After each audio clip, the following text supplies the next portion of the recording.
오늘 말씀의 제목은 하나님의 축복 메뉴판을 여는 열쇠, 하나님의 축복 메뉴판을 여는 열쇠입니다. 여러분 혹시 세상에서 가장 근사한 레스토랑에 갔는데 거기에 메뉴판에 모든 요리가 다 들어있어요. 그런데 그것을 보고도 그냥 바라보기만 하고 주문하지 않고 먹어보지 않고 온다면 얼마나 안타깝고 어리석은 일이겠습니까? 하나님의 말씀도 그와 같습니다. 우리에게 어떤 복의 요리든지 다 해줄 수 있는 것이 하나님의 말씀이고 이것이 일종의 요리 메뉴판이라고 볼 수 있습니다. 이 요리 메뉴판에 있는 복들을 여러분들께서 어떤 복이 있는지 잘 보시고 그것을 기도와 순종으로 하나님께 구할 때 그 복이 우리의 것이 될 수 있습니다. 그것을 오늘 본문은 잘 보여주고 있는데 우리가 오늘 본문의 말씀 14절이죠. 이 14절밖에 안 되는 분량이지만 이 안에 우리가 살아가는데 필요한 복이 다 아울러서 다 들어가 있다는 것을 발견할 수가 있습니다. 우리가 지난 시간에 에발산의 저주에 대한 말씀을 봤는데 사실은 설교는 하지 않았습니다. 그런데 거기에 15절부터 26절까지 저주에 대한 내용이 나와 있었고요. 오늘 본문을 마치고 난 15절부터 마지막 68절까지 총 66절의 분량이 저주에 대한 말씀입니다. 그리고 복에 대한 말씀은 오늘 본문 14절밖에 없습니다. 이것에 대해서 우리가 깊이 생각해 볼 필요가 있다고 생각합니다. 저주받을 방법은 많고 저주받을 이유도 많고 저주받을 모습도 많다. 그러나 축복을 얻을 방법은 적고 축복의 모습도 적다. 다시 다른 식으로 이야기하면 축복을 받는 방법은 간단하다. 복잡하지 않다. 이런 의미도 되겠죠. 그래서 오늘 본문의 말씀에서 이 축복에 받을 방법에 대한 말씀을 보니까 간단해요. 1절, 2절, 9절, 13절, 14절 반복해서 5번이나 나온 게 있는데 하나님의 말씀을 듣고 청종하여 지키면 그렇죠? 또 하나님의 말씀을 지켜 행하면 하나님의 말씀을 지켜 행하는 것이 복을 받는 비결이라고 말씀을 하고 있습니다. 그런데 하나님께서 이렇게 말씀을 지켜 행하면 복을 받는다. 이거를 이 축복의 말씀의 마지막에 14절에도 나와 있는데요. 14절 보면 이렇게 나와 있습니다. 내가 오늘 너에게 명령하는 그 말씀을 떠나 좌로나 우로나 치우치지 아니하고 다른 신을 따라 섬기지 아니하면 이와 같으리라. 이렇게 복을 받으리라. 하나님의 말씀을 지켜 행하면 이렇게 복을 받으리라. 이렇게 말씀하잖아요. 여러분 그런데 14절 복에 대한 말씀이 다 끝나는 부분에 이 말씀이 어떻게 느껴지시나요? 제가 느끼기에는요. 이렇게 복을 받는 방법이 간단한데 이거 하나 지키지 못해서 너희들이 말씀을 떠나 좌로나 우로나 치우칠까 걱정돼. 걱정돼, 염려돼 하나님의 마음이 느껴져요. 그래서 염려하신 대로 15절부터 마지막 68절까지 분량이 저주에 대한 엄청나게 긴 말씀 아니겠습니까? 우리가 이 말씀을 보면서 축복에 대한 거 말씀 하나 지켜 행하면 되는데 이거 하나 못할까? 실제로요. 말씀을 지켜 행하는 사람은 소수입니다. 소수기 때문에 실제로 복을 받는 사람도 소수입니다. 그만큼 말씀을 지켜 행하는 것이 간단한 일이지만 때로는 또 쉽지 않은 일이다. 그렇게 볼 수가 있습니다. 우리가 이 말씀 속에서 축복을 받을 사람으로 다시 한번 서야 되겠다는 그런 결정을 하게 되는 은혜가 있기를 원합니다. 이렇게 축복에 대한 말씀이 14절 분량이 있지만 그러나 우리가 살아가는데 필요한 모든 복이 이 안에 다 아울러서 들어갔는데 한 절씩 잠깐만 보면 1절에서는 세계 모든 민족 위에 뛰어나게 하신다. 어떤 사람이요? 말씀을 지켜 행하게 되면 세계 모든 민족 위에 뛰어나게 된다. 이렇게 하시는데 세계 모든 민족 위에 어떤 분야가 뛰어나게 된다는 그 분야에 대한 한정이 없습니다. 어떤 거든지 다 해당된다는 거겠죠. 얼마나 복된 일입니까? 13절에 보면 또 너희가 머리가 되고 꼬리가 되지 아니하고 또 위에만 있고 아래에 있지 아니하리라. 이렇게 말씀해요. 1절과 13절 비슷하죠. 여기에도 분야에 대한 한정이 없습니다. 하나님의 말씀을 지켜 행하기만 하면 세계의 어떤 분야에도 모든 민족이 뛰어나게 되고 머리가 되고 위에만 있게 된대요. 이 정도면은 이 1절과 13절만 해도 모든 복을 다 받았다 느껴질 거 아닙니까? 저는 여러분들 중에 이런 복을 받는 은혜가 있기를 원합니다. 2절에서는 말씀에 순종하면 모든 복이 임한다 이렇게 말씀합니다.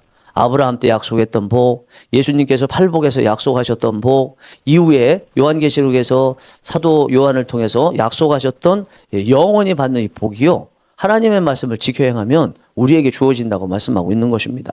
만약에 이런 사람들을 친구로 삼으면 어떻게 돼요? 같이 복 받는 거예요. 같이 복 받는 거. 여러분들 가까이 계신 친구들이 여러분들 때문에 복 받아요? 아니면 안 그래요? 아니면 또 안 좋아져요? 안 좋아지는 부분은 분명히 없을 거예요. 그러나 그 정도 가지고는 우리는 안 되는 거죠. 여러분들을 친구로 삼은 것 자체가 복이라고 느껴질 만한 모습이 우리에게 있어야 될 것이라고 생각합니다. 3절에서는 성읍에서도 복을 받고 들에서도 복을 받는데 6절에서는요. 들어가도 복을 받고 나가서도 복을 받는다. 성읍에서 복을 받고 들에서 복을 받는다. 무슨 얘기예요? 장소면에 있어서 안에서 복을 받고 밖에서도 복을 받고 복받지 못하는 장소는 없다는 거죠. 여러분들 생각하시기에 복받는 장소와 복받지 못하는 장소가 혹시 있지 않은가 한번 생각해 보세요. 직장에서는 복 못 받고 교회에서는 복 받고 가정에서는 복 받고 또 나가서는 복 못 받고 또 이렇지는 않은가. 다 골고루 복 받을 잠재력을 가지고 있는 게 우리라는 것입니다. 또 4절과 11절은 거의 비슷한데 자녀와 토지의 소산과 지금의 새끼가 복을 받는다. 지금 당장뿐만 아니라 내 다음 때까지도 복을 받는다. 그리고 가축들도 새끼들까지 복을 받는데요. 좀 전에 말씀드린 3절과 6절의 말씀은 장소면에 있어서 안에 있든지 밖에 있든지 어디에 있든지 항상 복을 받는다는 내용이라면 4절하고 11절 말씀은요. 때에 대한 말씀이죠. 어느 때든지 복을 받는다. 5절에 보니까 광주리와 떡 반죽 그릇이 복을 받는데요. 광수리는 뭐예요? 이미 만들어진 떡이 들어있는 지금을 말하는 것이고 떡 반죽 그릇이라는 것은 앞으로 만들 수 있는 재료가 들어있는 걸 말하는 거죠. 미래를 말하는 거죠. 그러니까 하나님의 자녀고 하나님의 말씀대로 살게 되면 시간에 구애받지 않고 어느 때든지 구애받는데요. 복을 받는데요. 아침에는 복을 받고 저녁에는 이상하게 복을 못 받는 것 같아. 연초에는 복을 받고 점점점 복이 줄어드는 것 같아. 페이드 아웃 되는 것 같아. 이런 사람이 있는 반면에 연초에는 복이 없어. 그런데 점점점 복이 커져. 페이드 인 되는 그와 같은 사람도 있더라는 거예요. 여러분들은 어느 때 복이 많으십니까? 또 어느 때 복이 없으신가요? 여러분들의 모든 시간이 다 복으로 채워지는 은혜가 있기 원합니다. 7절에 보면 자 하나님께서 이렇게 약속을 주셔서 복을 다 주시겠다고 하셨어요. 어느 때든지 어느 장소든지 이것만 하면 모든 것을 말하는 거니까 다 복을 주신다고 했어요. 문제는 복이 딱 오는데 그 순간에 적이 빼앗아 가네요. 그것도 문제죠. 7절에 보니까 적들이 하나님께서 적들을 다 물리쳐 주시겠다. 또 말씀하십니다. 8절에 보면 이미 쌓아둔 창고와 하는 모든 일과 땅에 복을 주시겠다고 말씀하십니다. 소출한 이후에도 창고에 쌓이잖아요. 다 소출을 했습니다. 내 입으로 들어가야 되는데 창고에 쌓아놨다가 필요할 때 갖다 쓰는데 이 창고에 있는 것을 빼앗기면 안 되잖아요. 여기에도 복을 주신다는 거예요. 그리고 땅 자체에도 복을 주신다 말씀하시고 있습니다. 9절에서는 하나님이 말씀을 지키는 이들의 하나님이 되신다. 이 말씀을 잘 봐야 돼요. 이게 굉장히 복이라고 생각할 수 있습니다. 복은 맞아요. 맞는데 이게 신약하고 결부돼서 생각하지 않으면 하나님의 말씀을 지켜 행하면 하나님께서 너희가 하나님의 성민이 된다고 말씀했는데 그러면 지켜 행하는 행위로 인해서 하나님의 자녀가 되는 구원이 이르는 건가? 이렇게 되잖아요. 이해되시죠? 그죠? 그 말씀이 아니겠죠? 신구약을 통전적으로 다 보게 되면 이 말씀은 하나님의 말씀을 지켜 행하면 그때 하나님이 나의 하나님됨을 일하시면서 보여준다는 뜻과 함께 내가 하나님의 자녀됨의 증거가 하나님의 말씀을 지키는 것으로 나타난다라는 두 가지 의미가 같이 있다고 봐야지 이거를 말씀을 지켜 행했더니 그때 하나님의 성민이 된다, 하나님 자녀가 된다, 구원받는다 이렇게 되면 안 된다는 것입니다. 성경 전체를 모르면 이거 가지고 행위로 구원받는다 말할 수 있는데 이런 부분들이 굉장히 조심해야 될 일이고요. 이단들이 하는 일입니다. 우리가 하나님과 관련돼서는요. 항상 두 가지를 생각해야 돼요. 굉장히 중요한 이야기입니다. 하나는 가능성이라는 것과 하나는 현실성이라는 것입니다. 좀 철학적으로 이야기하고 또 신학적으로 또 이야기하자면 잠재태와 현실태 이 두 가지거든요. 우리가 예수 그리스도를 믿으면요. 복받을 가능성이 주어진 거예요. 물론 이미 천국에 들어갈 수 있는 자격이 주어졌습니다만 의미가 있지만 그러나 그렇다고 해서 우리 복이라는 게 지금 살아가는 현실의 모든 것이 다 오는 것이 아니죠. 다 부자 되고 다 병 안 생기고 사람들이 다 좋아하고 그런 거 아니잖아요. 이사야서 53장 5절 잘 아는데 그가 찔림은 우리의 허물 때문이요 그가 상함은 우리의 죄악 때문이라. 그가 징계를 받음으로 우리는 평화를 누리고 그가 채찍에 맞음으로 우리는 나음을 받았도다. 여기 보니까 찔리고 상하고 징계를 받고 질병이 생기고 이것이 예수 그리스도께서 십자가에 죽으심으로 없어졌다는 선포거든요. 여러분들 질병 없어요? 막 누군가에게 찔리는 거 없어요? 상하는 거 없어요? 찢기는 거 없어요? 있잖아요. 그죠? 그러면 이 말씀은 예수 그리스도를 믿는다고 해서 저절로 되는 것이 아니라 이런 것들이 없어질 수 있는 가능성만 열어진 거거든요. 예수님 믿지 않으면 가능성도 없어요. 또 우리에게는 가능성이 주어진 거죠. 그럼 이것이 현실이 되기 위해서는 어떻게 해야 됩니까? 이 말씀이 사실이 되도록 하나님 앞에 구하기도 하고 순종하면서 살 수 있어야 되는 거잖아요. 어떤 사람은 운동을 열심히 해요. 근데 반면에 나는 기독교인입니다. 그러니까 나는 기독교인이란 자체로 운동 안 해도 건강할 수 있습니다. 건강해집니까? 안 되잖아요. 그죠? 만약에 건강해지지 않아서 질병이 생겼다. 그때 기도했을 때 하나님께서 질병은 잠깐 그 부분에 대해서만 기적적으로 없애주실 수는 있어도 지속적인 건강 유지는요, 성경에 나와 있는 말씀대로 운동하고 또 식생활 조심하고 해야 되는 거잖아요. 항상 사람 만날 때 가시돋친 말로 막 상처를 줘요. 그러면서 하나님의 자녀이기 때문에 모든 사람이 친구처럼 여겨지도록 만들겠다. 그런 일이 있을 수 없잖아요. 아무리 하나님 자녀라 할지라도 우리가 말할 때 축복하는 말하고 눈빛으로 따스하게 하고 등 두드려주고 독려해주고 이런 부분들이 있을 때 예수님 믿어도 친구가 되는 거지. 예수님 믿었다고 막 독을 내뱉는 그런 말을 해서 어떻게 친구가 되겠습니까?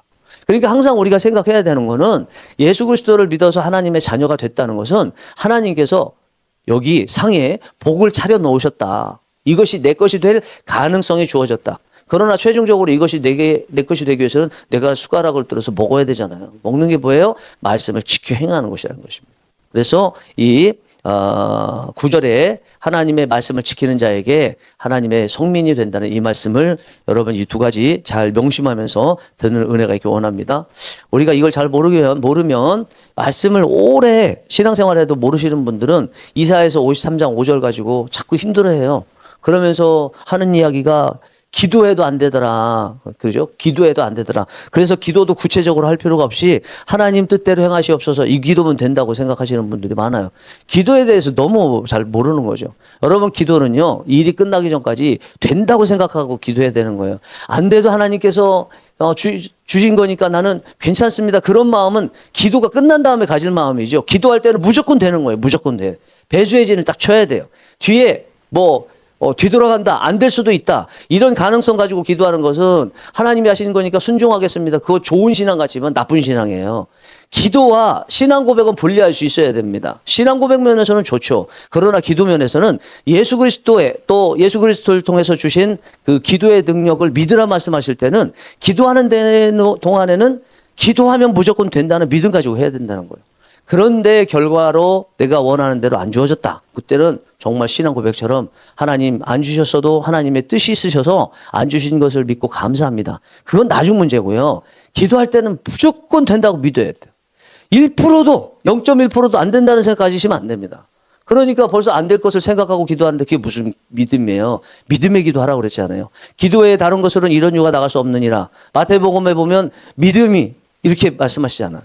믿음이 없어서 너희들은 안 됐고 믿음이 있어야 된다. 즉 기도와 믿음을 합친 믿음 있는 기도가 주어질 때 기도가 응답된다는 것을 말씀하고 있는 것이죠. 10절 말씀 보니까 사람들이 하나님께서 우리를 당신의 자녀 삼으신 것을 보고 두려워하게 하시는 역사도 일어난다. 복도 임한다 말씀합니다. 또 12절에 보니까 하나님께서 하늘의 보화 창고를 여셔서 때를 따라 비를 내려주신대요. 그리고 손으로 하는 모든 일에 복을 주시고 그로 인해서 남에게 더 이상 꾸지 않고 꾸어주는 복을 받게 된대요. 나는 이 복 하나만 해도 끝났다 생각했어요. 우리가 생각해 보니까 어릴 때 연필 하나 없어가지고 연필 사려고 돈 꾼 적 있어요. 전 그런 기억 나거든요. 이제 그거 안 꾼대요. 이제 전세 살기 위해서 돈 꾸는 거, 집 사기 위해서 돈 꾸는 거, 차 사기 위해서 돈 꾸는 거, 자녀 대학교 등록금 내기 위해서 돈 꾸는 거, 교회 이제 건축하기 위해서 돈 꾸는 거, 그런 일 없대요. 안 꿀 뿐만 아니라 꾸어주는 인생이 된대요. 이것만 해도 정말 큰 복이다. 여러분 이런 좋은 말씀 받으면 진지하게 생각하시고 기도하셔야 돼요.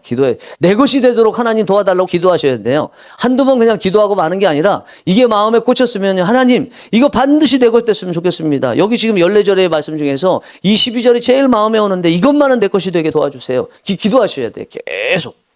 그리고 그것이 그대로 이루어질 수 있도록 관련된 성경 구절의 말씀을 지켜 행하며 살아야 돼요. 제가 아는 어느 분은요, 이 말씀이 꽂혀가지고요, 그대로 살았어요. 하나님, 내가 이렇게 일을 하나님의 자녀인데 빌리면서 살아야 되겠습니까? 빌려주면서 살아야지. 그다음부터 계속 기도했더니요, 한 번도 안 빌렸대요. 항상 꾸어줬어요. 그분 그렇게 돈 많지 않을 것 같은데, 항상 빌려주고요. 뭘 줘도 1, 20만 원 주지 않아요. 적어도 30만 원 이상 줘요. 대신에 이분은 일이 많아요. 쉴 틈이 없어요. 그 돈 벌려면 어떻게 하겠어요? 제가 보니까 그냥 하늘에서 뚝 떨어지듯이 그런 돈도 주어지긴 하시더라고요. 그분 보니까. 그런데 그것보다는요, 본인이 벌어서 돈이 항상 남에게 구워줄 만큼 많도록 만들어 주시더라고요. 일복이 많은 거죠, 그게. 일복이 많은 거 좋은 겁니다. 특별히 하나님께서 주시는 거라면 그 일복이 많은 거 좋은 거예요. 일만 하고 뒤에 남지 않는다면 그거는 복이 아니고 저주지만 열심히 일했더니 일한 것으로 인해서 항상 쓴 것에 비해서 남는다면 그게 결국은 재정에 잘 쓰는 것은 들어온 거에 비해서 나가는 것이 더 많게 되는 거 그게 복이 아니고 하여튼 항상 남게 되는 게 적게 들어오든 그렇든 남게 되는 게 재정적인 복이지 않습니까? 이렇게 열심히 일해서 그에 따라서 남는 그런 인생이라면 이것처럼 복이 어디 있어요? 여러분들의 인생에 남에게 더 이상 꾸지 않는 은혜가 있기 원합니다. 그리고 항상 꾸어줄 수 있는 은혜가 있기 원합니다. 그리고 공짜로도 많이 주시는 은혜가 있기 원합니다. 많이 주시기 바랍니다. 하나님 많이 주세요. 많이 주세요. 남에게도 많이 흘려보내겠습니다. 그런 마음 가지시는 은혜가 있기 원합니다. 여러분 이상의 복들을 들어보니까 어떤가요? 모든 복들이 이 안에 다 들었죠. 그죠? 시간상으로 공간상으로 또 그 이후에 빼앗길 것에 대해서도 적들에 관련해서도 하여튼 복이란 복은 다 들어있어요. 그래서 불신자들 중에 이 말씀을 지켜 행하면서 그대로 이루어지는 경험을 하면서 하나님의 말씀을 사랑하는 사람들도 있어요. 제가 아는 분도 있어요. 이대로 하니까 되더라는 거예요. 그런데 예수는 안 믿어. 그래서 천국 가는 복은 없지만 이 세상 살아가면서 누리는 이 약속의 말씀을 현실에서 누리는 복은 다 받았어요. 그런데 우리 하나님의 자녀들은 어때요? 천국 가는 복은 누렸는데 실상에서는 현실에서는 이거 별로 중요하게 여기지 않고 말씀을 지켜 행하지 않고 기도하지 않아서 현실의 복은 없어요. 현실은 지옥 같아. 이 세상을 떠나야 그제서야 천국 같아. 이런 삶을 사는 사람들 있는데 그러면 안 되지 않겠나. 오늘 제가 계속 말씀드리고 제목으로 삼은 것처럼 이 말씀은 결국은 우리 인생에 있어서 필요한 모든 복들이 들어가 있는 성경책에 대한 말씀입니다. 이 성경책이 뭐예요? 메뉴판이에요. 메뉴판. 모든 복이 다 들어가 있는 메뉴판입니다. 여러분들이 주문하시기만 하면 나와요. 뭘로 주문해요? 기도와 행함으로 주문하시면 이것이 요리돼서 나옵니다. 여러분 인생에서 이 모든 메뉴판에 있는 요리들을 다 맛보시고 또 때에 따라서 필요한 것을 기도 행함으로 하나님께 주문해서 받으실 은혜가 있기를 간절히 바랍니다. 기도하시겠습니다.